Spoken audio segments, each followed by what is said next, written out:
And before I bring up my first speaker, I do have a word for Governor Justice. And by the way, thank you, Matthew, for mentioning him in prayer as well, because our government definitely needs prayer. Yes, it does. Yeah. But opinion in that, we may not shelter in place when the Constitution is under attack. Amen. Things never go well when we do. Amen. That's powerful. And that is not just applicable to New York, it's applicable to the state of West Virginia right now. Article 3, Section 10 of the West Virginia Constitution says no person shall be deprived of life, liberty, or property without due process of law and the judgment of their peers.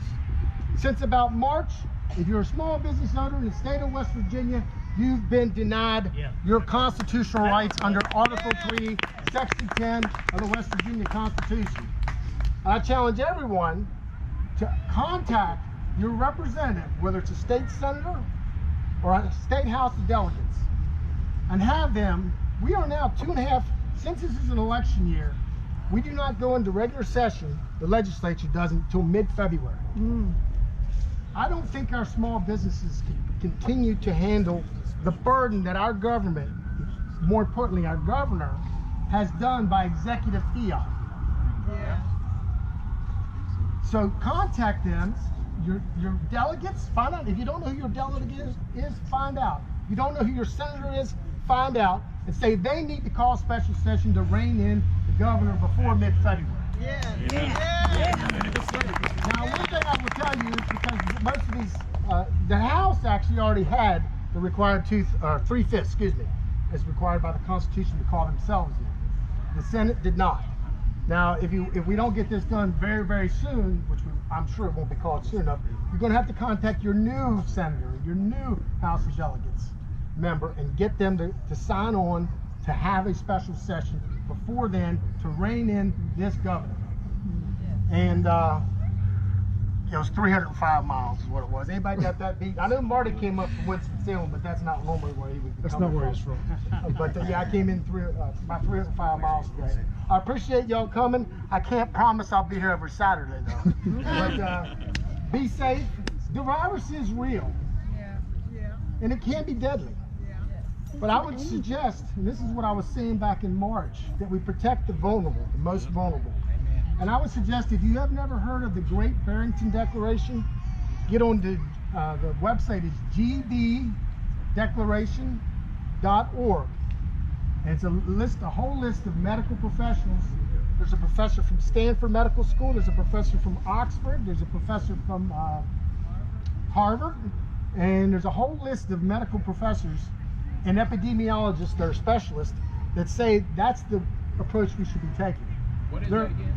It's gbdeclaration.org. An invite next this coming Monday. We are going to meet right back here on the catwalk. You're going to see Governor Jim Justice walking in, flaunting his maskless face, or maybe he'll be wearing a mask this time. We're going to meet here at 11 o'clock, and we're going to have a protest. We're going to protest with our free faces. And we're going to tell him, no, we are not going to bow to any more of your edicts, King James.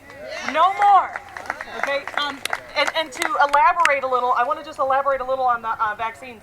Vaccines in West Virginia, they say forced vaccines, but if you didn't know, they're already happening. Look at our healthcare workers who don't have their own bodily autonomy.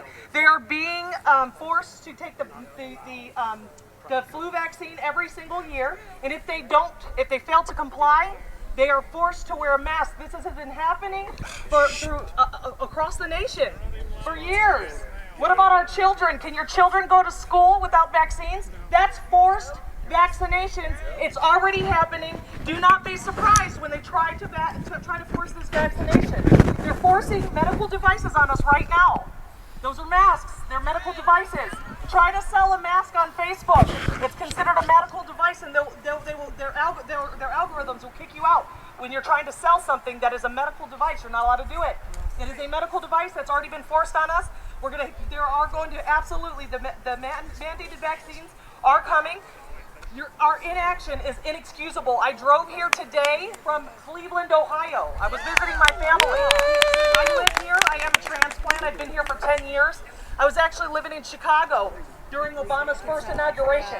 Okay, that's why I left. I was a liberal as well, as some of these ladies have said. I was a liberal, and I was actually in an interracial relationship. And when I said I was not voting for Obama, I was called a racist. The media and the left has been doing this for years. They lie, and if they call it what it is, they just believe that it is so, except for that they're godless, right? They cannot do that. And we've been a part of the events that have been happening back here at the Capitol over the last few months, where there was a mass protest. There wasn't one, but the media illy reported that and made up a whole bunch of lies, big blowing smoke, and it did not happen. But they report things that are straight. They just lie, and they've been doing it for years. I am going to ask every one of you to do your best to get here. Again, I came with 4 kids. I've got a nursling back there. I was a part of Marshall Wilson, who will be here. He's a keynote speaker on Monday. I picked up and started helping him when my son was about 6 weeks. I was 6 weeks postpartum, going door to door, knocking to try to get people to make change. And our inaction is inexcusable. I'm going to say, I didn't know what I was going to do after this, but I'm going to the mall apparently. I've not worn a mask yet, and I refuse to do so. I'm not going to do it. We've got a lawyer here in West Virginia. His name is John Bryan. We're suing the governor. We've got a GoFundMe account if you want to donate to that, but if you cannot do that, I ask you to get other people, to encourage other people to be active. Get out. Do not put a mask on. If you have to leave an establishment, leave an establishment. But make sure you let them know that it is not the law. The legislature writes laws. The governor does not. And he cannot do that to us. I encourage you to keep just fighting that good fight. It's every one of us. And for every one of us here, that there are many that cannot be here today. Some who are out shopping today and giving corporate America their money while they bow and cower behind a mask. I will not do that. I'm glad I get to go to the mall today. I didn't plan to, but I'm really glad that we get to go to the mall today. Please show up. Please show up and be a part of that. Go and show our faces. We're not diseased. We're not sick. And if anybody believes in the vaccine rhetoric, that an asymptomatic carrier cannot spread it, why all of a sudden are we super spreaders when we don't have symptoms? When you get a live virus vaccine, you become an asymptomatic carrier, and guess what? You rarely spread disease. It's a lie, it's a facade, and it's illusion. The left is into theatrics, and they have been doing this. We thought that the mask mandates were going to end after the election, but we see now that they had a better, well-devised plan. They were going to silence us with these masks after they stole the election. It was going to be a tool of compliance so that they can come in a peaceful transition, so that the people that knew that they stole the elections would lay down as rugs as they walked in. But we're not going to do that. We're going to show up. We're going to keep showing up, and we're going to show out. Please be a part of everything that's going on Monday, 11 o'clock here on the catwalk. Be here. Bring some friends. Please don't just share it on Facebook. Reach out to some friends via PM. I want to reiterate, not going just to Parler, not going just to MeWe. I have stayed on Facebook for the only sole purpose of being a loudmouth, of being somebody that's going to educate, and being a voice of reason in a sea of illusion. Thank you. From Mason County, Mr. Jim Butler.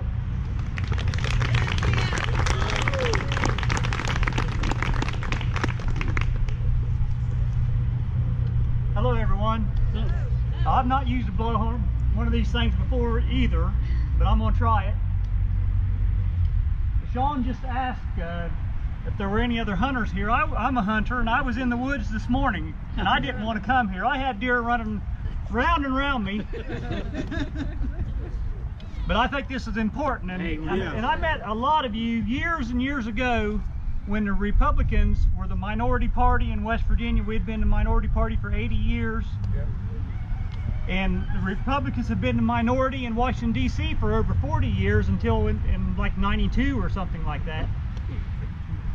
So where are all the Republicans who said they were going to change this? Amen. Now, yes, sir, brother. Now I'm not here just to bash Republicans though, because certainly I think the Democrats are worse. And I've been in the House of Delegates here for 8 years and I've seen how it works. And that's really the reason I came today, is because I talked to somebody, I invited a friend, I said, are you going to go to this rally with me tomorrow? And they said, well, what's this all about? And it was kind of hard to answer in a way, because what are we here to do? Are we here to just complain? No. I mean, we could scream at that mansion for 4 years till he's out of office, and it ain't going to make a bit of difference. It's only going to make a difference when we put action to what we see going on. Engage. And I think that's what we need to do here. One of the things that needs to happen at these kind of meetings, we need to get together and figure out exactly what we are going to do to make things change. And another thing I'd like to touch on today is, a lot of the reason I'm here is because I think we're all supportive of the Constitution. Right.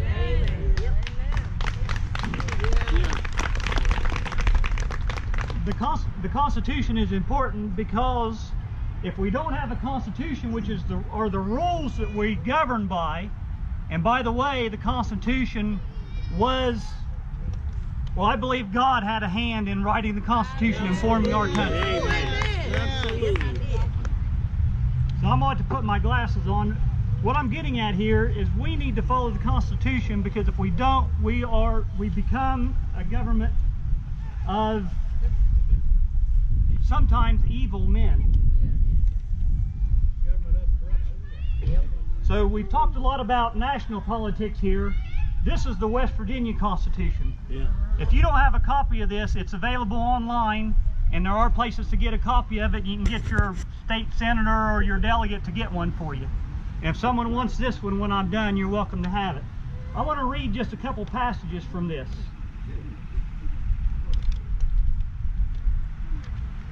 Okay, West Virginia Constitution, Article 1, Section 3, continuity of constitutional operation. So who here thinks the Constitution doesn't matter when a virus hits us? Listen to this. The provisions of this Constitution of the United States and this state are operative alike in periods of war and in times of peace. So if we're in war, the Constitution still is in effect. It goes on and says, any departure therefrom or violation thereof under the plea of necessity or any other plea, that's what we're doing here. The governor and others are saying, well, we got to shut stuff down because this virus is bad. That's a plea, right? But it doesn't matter, because it says, or any other plea is subversive to good government and tends to anarchy and despotism. Excuse me. So the point of all that is, obviously our Constitution still matters, our freedom still matters, and the Constitution is here to protect our freedom. So until we demand that our representatives actually represent us and protect our freedoms, then we're going to get more of the same. They work for us. Absolutely, that's exactly right. There are also sections in this, and I'm not going to read them. There's a section in here that's a division of powers. It's basically saying that the legislature makes laws. So if we wanted to say, do you have to wear a mask, or if we wanted to say that businesses have to be shut down, we could pass a law in this building with your representatives. But that's not the way it's happened. We have basically a dictator here making regulations and making laws that are unconstitutional. Right. So the Constitution already says we have a division of powers. It says that the legislature makes laws, right. And it also says in here that the governor is there to execute the laws. He does not make the laws. Right. He's there to make sure the laws are followed. Yeah. Okay. What led you to try to run in the first place? Well, actually, a local issue, Route 35 was going to be tolled. They were going to put tolls on that road, and I didn't like the idea of having to pay basically double taxation. So that got me involved in local issues, but also Barack Obama was president, and our coal industry was being hammered by regulations that were just ridiculous. Okay. Back then, the Republicans were in the minority in the legislature, so I was trying to get us a Republican majority so we could change things. Right. So when this started in March, did you feel like the special session should have happened, or were you kind of waiting to look around? I know Marshall Wilson had tried to get some movement going, but what was your thoughts in March and April as the governor started doing this stuff? You see this stuff coming, and you're thinking, okay, well, I'm a delegate. So walk me through your... Well, actually, I was right along with Marshall Wilson and a small group of others. We realized that what he was doing was unconstitutional. I mean, we are elected to represent the people in our hometowns, our home districts. Yeah. So there's a constitutional, a proper way to make laws, and we knew he wasn't doing it that way. So I signed on to the lawsuit with Marshall Wilson, Tom Bibby, Michael Azinger, and a few others to try to get the governor to call us into session so we could do it correctly. But obviously the court ruled against us in that case, and that was kind of a technicality. Right. Once we looked at it. But anyway, so ever since then we've been saying, this is not the right way to do this. Now, could we pass a law to say master mandated or whatever? Yeah, there's a right way to do it, but we didn't do it that way. Yeah, and the governor didn't allow and I it. think the governor knows it's very unlikely that the 134 people are going to get together and put their careers on the line to pass a mask mandate. I think that's probably, he understands that. Right. So now that you're serving up until, but then you're going out, correct? Right. My term in the House of Delegates is up. I did not run for the House of Delegates again. I ran for the state Senate this time. Okay. And I lost that race in a primary race. So, okay. Yeah. So what's your plan of activism and movement going forward now that you're not in the legislature? Well, I kind of have come full circle. Like I said, I got involved because of that toll road, a local issue, but also back in 2009 started a local Tea Party group in Mason County, where again we were for constitutional government, responsible spending, and those types of things. So now I have 8 years of experience in the legislature. I have a much better understanding of how things work. Maybe I've learned what buttons to push to help make some change from a different angle. So back in March, it was May, I actually watched a session of legislature for the first time in my 44 years. Learned a lot from that. Mm-hmm. So having been in for 8 years, final question, what would you like your fellow West Virginians to know about the process that they don't know, and what should they be learning on their own now? Like you said, because I want to put a link up to that.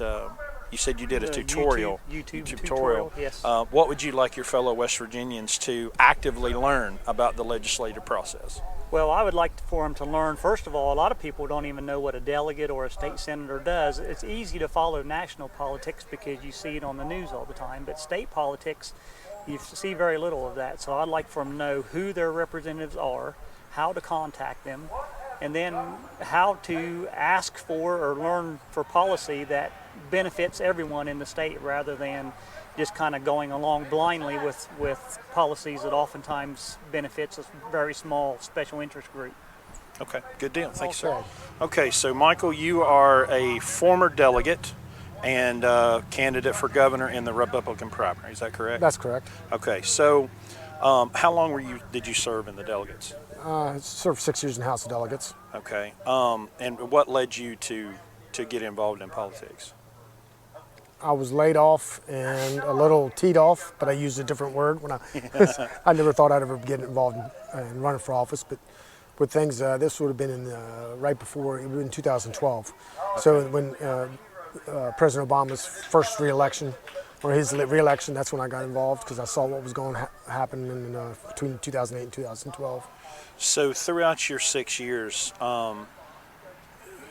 did you ever feel like the experience that you got in the House of Delegates, and the basic education of West Virginians, they want to be represented, but like they don't really understand how the system works. So, what do you think how should we better as citizens of the system learn how it works without actually, because I'm sure you learned a lot being in it without Well, obviously, one of the things you can do is just read the plain language in the West Virginia Constitution as an example, and of course our U.S. Constitution also, and a lot of stuff that they really don't teach you in high school or college history or civics classes. Right.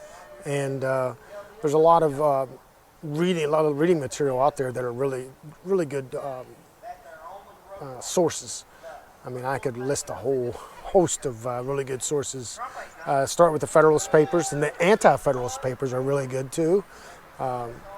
There's actually a book by the guy, it's called Tyranny Unmasked. I mean, there's tons of books about our Constitution, our founding of our country, and even the state, and things that go on in how government works.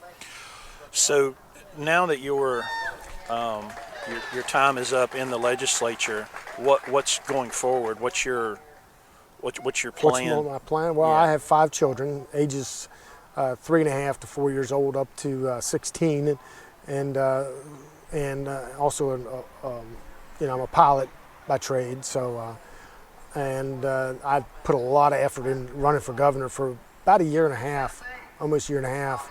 So. And it was a grassroots effort, traveling to all 55 counties, many of them 3 and 4 and 5 times.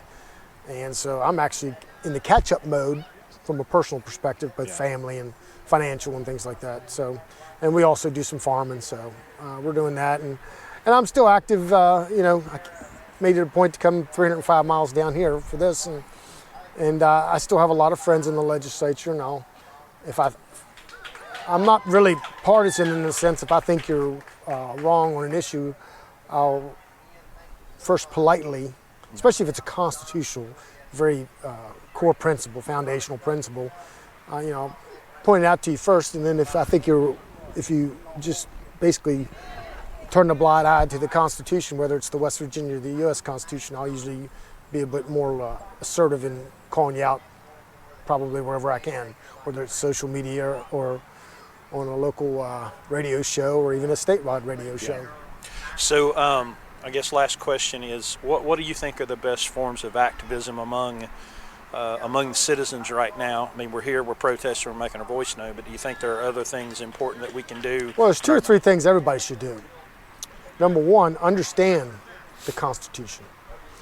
Number 2, understand the issues from a perspective of just because you see it on the news doesn't mean it's true. A lot of times, I'll put it this way, today's media, whether it's at the state level or at the national level, and even some of the so-called conservative media, I think they make Joseph Goebbels blush. You ever heard of him? He was the minister of propaganda for Hitler. So I think people need to educate themselves, first on our founding documents, and then educate themselves on the specific issues, because there's an old saying, and I was going to maybe say this a little while ago, and it's been attributed to several people, but I think it might be a little paraphrased version or a modern version of something Jefferson said, which is basically a government that can give you everything you want can take everything you have, and not just your physical possessions, but also your liberty, your freedom of religion, and all those things, freedom of association. So I think people just need to be active. So educate yourself, know who your representatives are, and educate yourself on the issues, and don't be silent. Okay, sounds good. Thanks, sir. So you just ran for Senate. I did.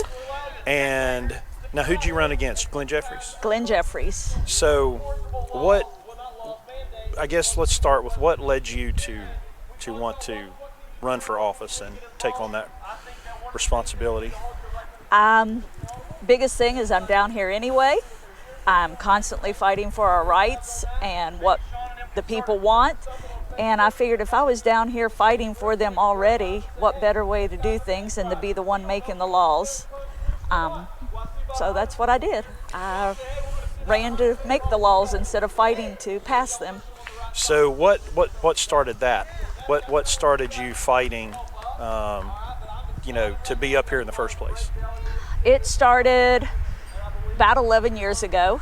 I started homeschooling my 2 youngest children, Through homeschooling, I became involved with West Virginia Citizens Defense League, and with them, I became involved with lobbying here at the Capitol for our constitutional rights, our Second Amendment rights, passing constitutional carry and making sure we keep our Second Amendment rights, period. And from that, it led to lobbying for some things for homeschooling, and then many different other things too. So, so with all that, I've just been down here probably for the last 9 or 10 years, just lobbying for things that are close to my heart that I felt were right. So you mentioned homeschooling. So, you know, I have found on my own journey over the last 10 years how important self-education is. So what would you say to your fellow West Virginians about their own, you know, because a lot of us, we go through school and we get our diploma and say, well, I'm done learning now. Mm-hmm. So what do we need to focus on to broaden our own horizons? Oh my goodness. From homeschooling my kids, and you may have found this the same way, is once you start homeschooling, you learn a lot of things that you did not either learn or pay attention to when you were in school yourself. And I learned a lot about my rights and a lot about our government that way, and a lot about how to do things that I wanted to make sure we weren't going to lose. So I'm gonna give you a kind of an idea, let you respond to it. So I think part of the problem that we face right now is that when we begin to discover things, we have to decide what's true and what's not. We have to use discernment.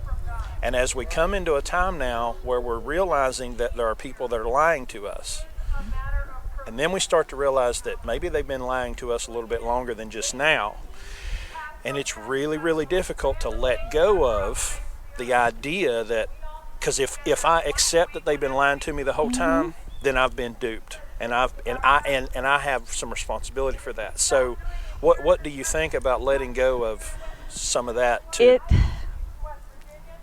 What I have found with myself and with others is once you uncover one small thing, something maybe that you held really tight to.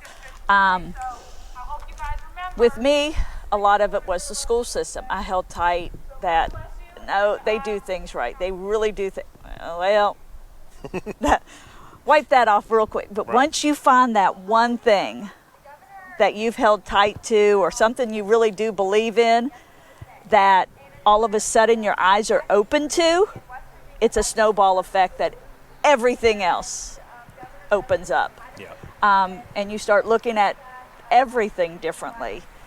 And yes, you feel you've been duped, you feel that you've been taken advantage of and everything else, but someone told me a couple years ago, because I felt really bad about something I had believed in, and had fought for and everything, and they're like, well, the thing is, you know better and you do better. So once you know better, you start doing better. Yeah. And that's where you've got to change, is once you know better, then you change things. And that's where this crowd is at. Yep. Is we know better and we're going to do better. Yep. Know me, know that I make a lot of mistakes. I make a lot of mistakes. Now, not quite like Shaun, because he obviously didn't look at the scoreboard of the Washington-Dallas game this weekend. But I do make mistakes. I'm often wrong. I'm a sinner, like all of us. But I want to tell you, I don't want to go through this life being wrong. Right. I want to learn to be right. I want to pay attention and do the right thing. I don't believe that our governor has any authority whatsoever to shut down businesses and to mandate anybody to wear any particular type of clothing. I say that, and I don't dislike this governor. I don't know him that well, to be honest with you. I know him a little bit. I don't dislike the governor. But that doesn't mean he's not wrong. And that doesn't mean he needs to go through this life being wrong. He has no authority in any way, shape, or form to do what he's doing. Now, I'm going to tell you, those of you that do know me know that I fight a little bit. You also know I've lost a few fights over time. If you drive down the West Virginia Turnpike and you pay a toll on the way home, you'll know one that I lost. I lost big time. However, I don't really think of it as a loss because fight ain't done yet. Fight's not done yet, and the fight's not done on this yet either. The reality is that our Constitution guarantees the rights that are extended to us by our Father in heaven. They're God-given rights. And they cannot be taken away by a governor who has gone beyond what our Constitution guarantees us. If you're going to be wrong, don't be wrong erring on the side of government. Err on the side of us, on the people that make up the government, on the citizens of this country and this state. I'm looking forward to returning to the legislature in a few weeks because given the opportunity, we're going to rein in.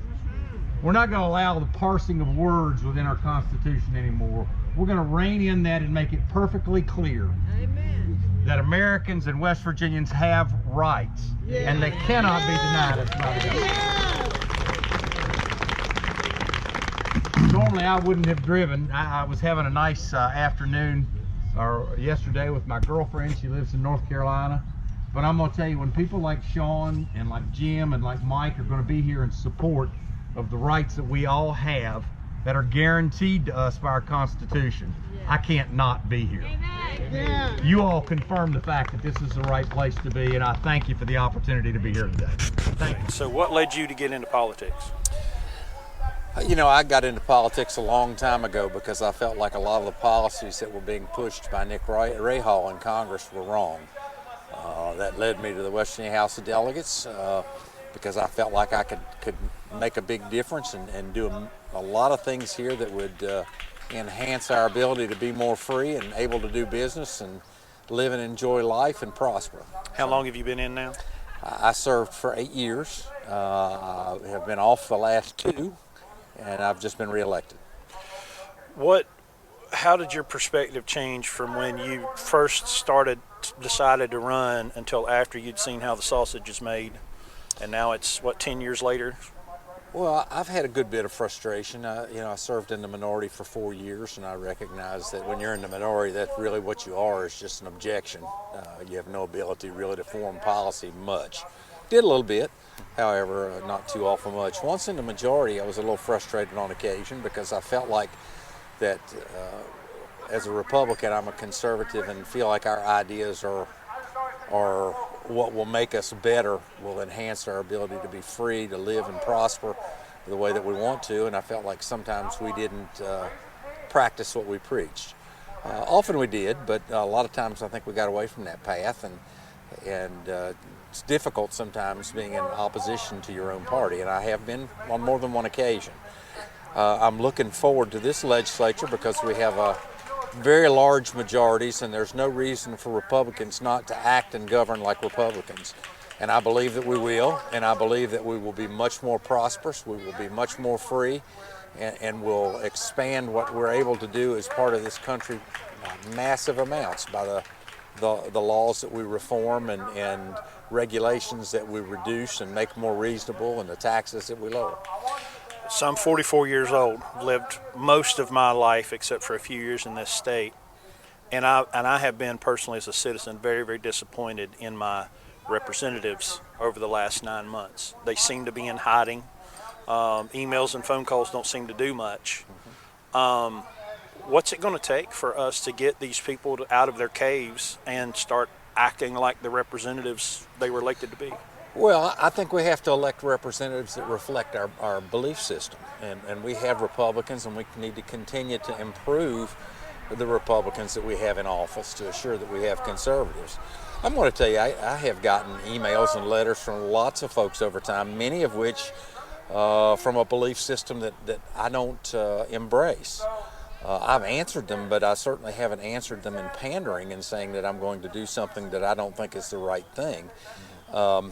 I'm guessing that maybe your representatives have been the same way, just from a different perspective. And if that's the case, except minor Republicans. Well, but even at that, the point is that if they don't embrace your belief system, then what you need to do is to go about finding someone that does and getting them into office. I've disagreed with Republicans and Democrats, and as you heard me saying from the stump out here, I've made mistakes and I've been wrong frequently. I don't want to keep being wrong. I want to learn and do better, and I think that as long as we always err on the side of freedom, on the side of the freedoms that are guaranteed to us by the Constitution, is granted by God, that we're going to be okay. And usually that means that we need to have more freedom, more personal freedom, less regulation. It's more reasonable, and less taxation. Yeah. You've recently been elected to the House of Delegates. Yes, sir. I'm the first Republican in my district to win since 1922. Been 98 years. And what what district is that? District 19 in Wayne County. Wayne County. Yep. Okay. So what led you to decide to run for office? I think we have too many politicians in politics. So it's time for everyday Americans, everyday people to step up and run for office and try to make some changes. And so I decided to do that. What was your response, what was your response throughout this year when our legislators have hidden inside their homes in whatever cave they've been in and allowed the governor to run amok? It made me realize even more how important it is for everyday people to run for office, because I think it's absolutely pathetic that we have legislators playing politics right now. They tell their constituents, "Oh, there's nothing I can do about that because that's the governor." Well, there is something they can do about it. They can call themselves back into session, come in and put their governor in their place, and they're choosing not to do that. So, so your run for the House started before COVID, I guess. Yes. Okay. So, what? So I can say it to you this way. So I'm 44. Yep. And May of this year was the first time I ever even read the West Virginia Constitution. Watched a session of House on YouTube. Really even became interested in the process because for most of my life I just didn't care. Yep. You know, it was going to be idiot A or idiot B, and it just didn't matter to me. And what I realized was the ignorance that we face among our fellow West Virginians that just don't care. What do you think we need to do, and how do we get people more interested in understanding how this works and even understanding what liberty and freedom is? Absolutely. Well, I think one of those things is kind of what you're doing right now is exposure and getting out and showing people that not everybody who's elected is a true politician. People are turned off right now because, as you said, idiot A and idiot B, because they're for years, for my entire life, there wasn't a whole lot of difference in whether you were elected a Republican or a Democrat. And so it was, you know, what's the point of caring if you're going to get the same result either way? And so I think Donald Trump coming onto the scene has started a revolution all across this country that people probably don't even realize right now, is because there's people all across this country in every state who never thought about running for office 4 years ago, who are now running for office and actually getting elected. And I think that's going to make some serious changes. So what is what's your expectation if His Majesty, the governor, even allows y'all to have a session come February? What's your expectation going in? Well, I'm going to be very disappointed if the first thing we don't address is the putting the governor in his place in terms of what he's doing. Look, it doesn't matter if you agree with what the governor is doing or not. The point is it's unconstitutional. It's you can't do that. We don't have a dictator, and that's what people need to realize is if you're somebody who agrees with that governor, what he's doing today. Well, what are you going to? It's setting a precedent for the next governor might do something that you disagree with, and now you're going to try to do something about it. But you've already set the precedent. The governor can do whatever he wants, and so that needs to be the first thing that's addressed in the upcoming session, in my opinion.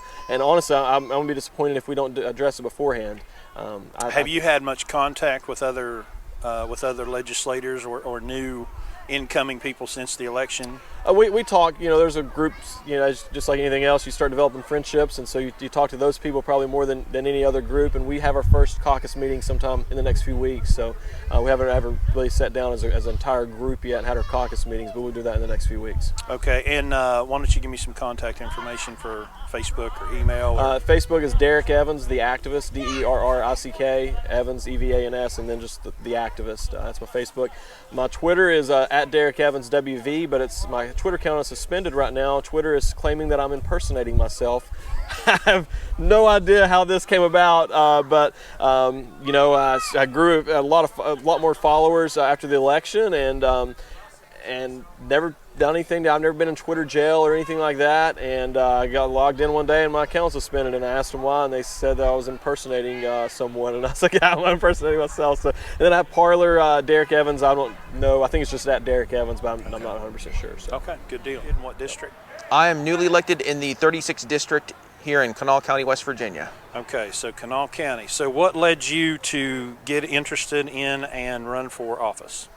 The main thing is making sure to have an impact so that my kids are going to have a West Virginia where they can stay. I've got a 10-year-old and a 3-year-old, and it was really important to me that they didn't have to face what so many other people of my generation had to face with which is going to North Carolina, going to Texas, moving out of state. We have to turn the tide on that, and we need to make sure that the next generation doesn't have to make that choice between leaving and finding a good paying job or staying in West Virginia and not making as much. So I'm guessing that your run for office began before COVID. It did. So what was that like going through watching basically the legislature sit at home and hide in a cave somewhere while the governor ran amok? What was your response, and what do you think should happen going forward when the session comes in? We need to focus on individual freedom. That's what our country is about. Okay, and we just have to look to the Constitution. But one of the things that I think a lot of people don't emphasize enough and don't look at is the fact that the courts aren't the only folks that are supposed to be enforcing the Constitution. The governor's supposed to be enforcing the Constitution and protecting individual rights, and so is the legislature. That's one of the things we're supposed to be doing in the legislature. So one of the things we need to focus on is passing good bills that do several things: protecting individual rights, protecting property rights, okay, the First Amendment, getting rid of mask requirements that impose an illegal burden on our businesses. There are all sorts of things that we can do to move West Virginia forward, okay, and that's how we're going to improve the economy and make sure we have a better place for our kids so that they can thrive and prosper going into the future. All right, good deal. Thank you, sir. All right, well, I've gathered up as many interviews as I can, and I wasn't sure what to expect when I came up here, but you know, I ran into some people that are pretty passionate, and the overarching principle is, I think we have to start asking questions. We have to start taking responsibility for our own education. And we've got to stop just blindly believing what we're getting from the state and from the media. You know, we got to start asking the question, who benefits?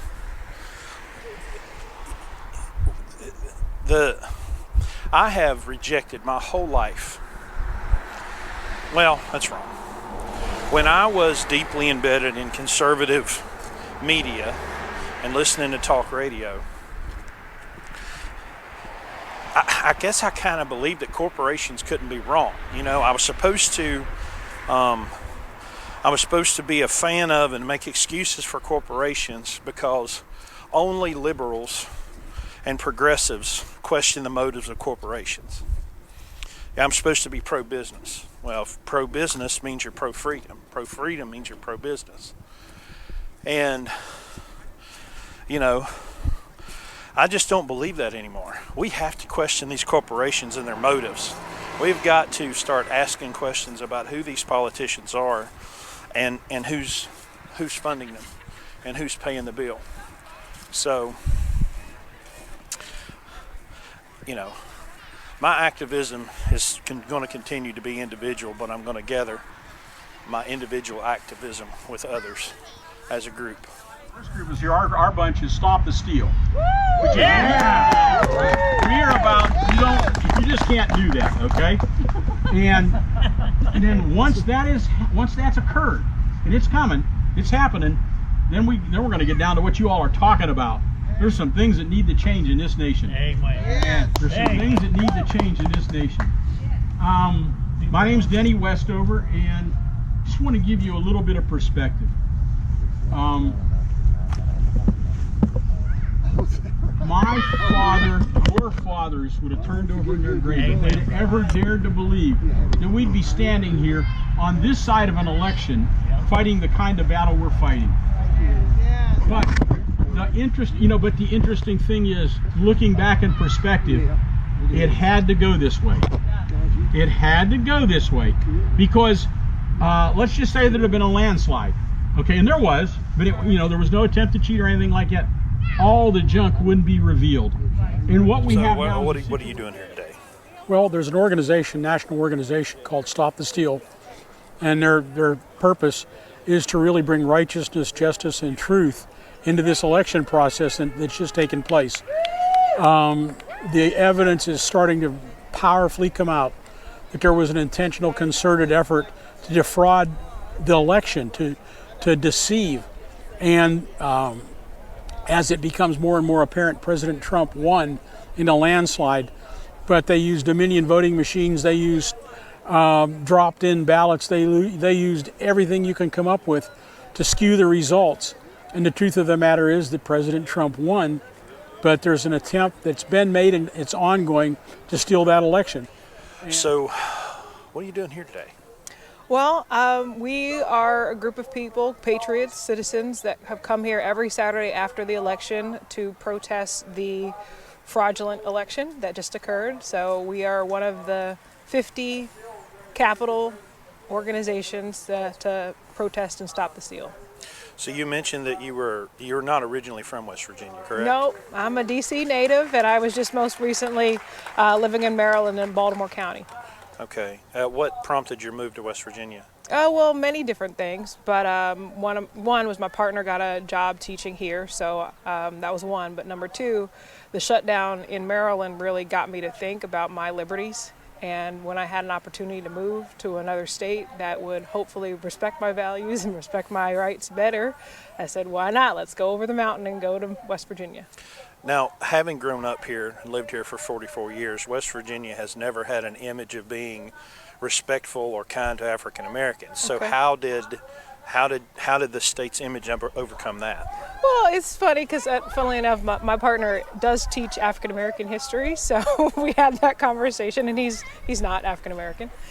So I wondered, I was like, I've heard the preconceived notions, but for me, everybody's been welcoming. Everybody's been, kind of one accord. I do have my, Marine sticker on the back of my car, and Second Amendment was the first Homeland Security sort of thing. I'm a conservative, so it's one of those things where we have, common values.